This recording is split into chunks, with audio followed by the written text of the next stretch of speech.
ini Istiqomah dengan NIM 0402002, program studi Ilmu Komunikasi Batch 11 reguler di Tanri Abeng University. Nah, dalam rangka untuk memenuhi tugas UAS mata kuliah Communication Persuasion yang diampu oleh Sir Ahmad Kusaini SHMA, saya akan menjelaskan terkait dengan ketiga Capres Republik Indonesia, yaitu Anies Baswedan, Prabowo Subianto, dan Ganjar Pranowo dalam memenuhi 3 aspek persyaratan untuk menjadi persuader. Penasaran dengan penjelasannya? Let's check it out. Nah, aspek yang pertama untuk memenuhi syarat menjadi persuader adalah authority. Nah, authority adalah sebuah aspek yang dimana kemampuan seseorang atau kayak kekuasaan seseorang akan dinilai sebagaimana dia untuk mempersuasi audiensnya. Nah, dalam aspek ini yang masuk ke dalam aspek ini menurut saya adalah Prabowo Subianto. Nah, kenapa Prabowo Subianto termasuk ke dalam aspek authority? Nah, karena Prabowo Subianto memiliki visi yang sama dengan presiden sebelumnya, yaitu Presiden Joko Widodo. Nah, selain itu, Prabowo Subianto juga dinilai tegas karena ia merupakan Menteri Pertahanan Republik Indonesia yang dilantik oleh Presiden Joko Widodo pada 2019 lalu. Nah, karena backgroundnya yang adalah seorang militer, tentu saja ia akan dinilai sebagai seorang yang tegas, dan juga sosok ketegasannya inilah yang nantinya dapat membantu untuk mempersuasi audiens untuk memilih pasangan dari Prabowo Subianto. Nah, aspek yang kedua dalam persyaratan untuk menjadi persuader adalah credibility. Nah, apa sih credibility itu? Nah, credibility itu merupakan pesan yang dapat dipercaya, dan ia juga memiliki pengalaman yang sejalan dengan nilai-nilai kita. Nah, selain itu, credible ini nantinya digunakan untuk mempengaruhi kepercayaan audiens terhadap orang tersebut. Nah, menurut saya yang termasuk ke dalam aspek credibility ini adalah pasangan nomor 1, yaitu ada Anies Baswedan. Nah, kenapa saya memilih Anies Baswedan dalam credibility ini? Nah, karena menurut saya Anies Baswedan telah memiliki pengalaman untuk menjadi seorang pemimpin.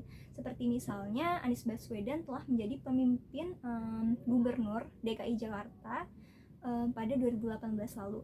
Nah, ketika Anies Baswedan menjadi seorang gubernur, ia tentu saja menggunakan kekuasaannya tersebut untuk menjadikan kota Jakarta ini menjadi lebih baik lagi, seperti misalnya fasilitas Jaklingko yang ia berikan kepada masyarakat.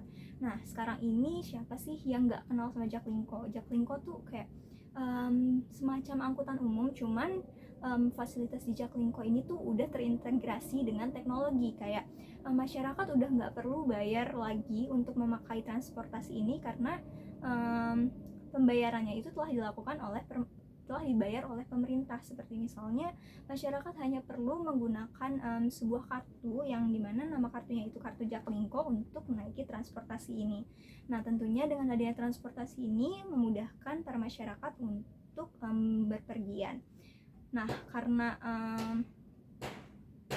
programnya tersebut juga yang membuat masyarakat nantinya akan percaya kepada Anies Baswedan. Nah, karena adanya pengalaman dalam membuat sebuah program yang berhasil, tentu saja akan menjadi nilai tambah Anies Baswedan di pemilihan pemilu tahun 2024. Nah, terus aspek terakhir untuk menjadi persuader ada attractive communication. Nah, attractive communication adalah orang-orang yang menarik secara sosial.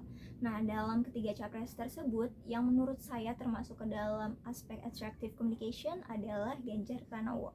Nah, kenapa saya memilih Ganjar Pranowo di aspek ini? Karena Ganjar Pranowo adalah salah satu capres yang lumayan sering berinteraksi dengan masyarakat. Bahkan Ganjar Pranowo itu sering melakukan penyuluhan-penyuluhan di daerah-daerah di Indonesia, seperti misalkan di Bekasi. Ia ikut makan nasi uduk juga sama masyarakat di sekitar sana. Nah, karena kontribusinya yang melakukan turun ke jalan untuk berinteraksi langsung dengan masyarakat inilah yang membuat masyarakat nantinya akan merasa bahwa Ganjar Pranowo ini dekat dengan mereka dan juga akan memenuhi kebutuhan mereka bila nantinya Ganjar menjadi presiden Indonesia. Nah, dengan hal inilah tentunya membuat Ganjar Pranowo akan dipilih oleh masyarakat.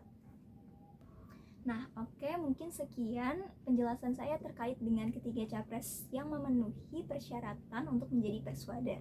Kurang lebihnya mohon maaf. Wassalamualaikum warahmatullahi wabarakatuh.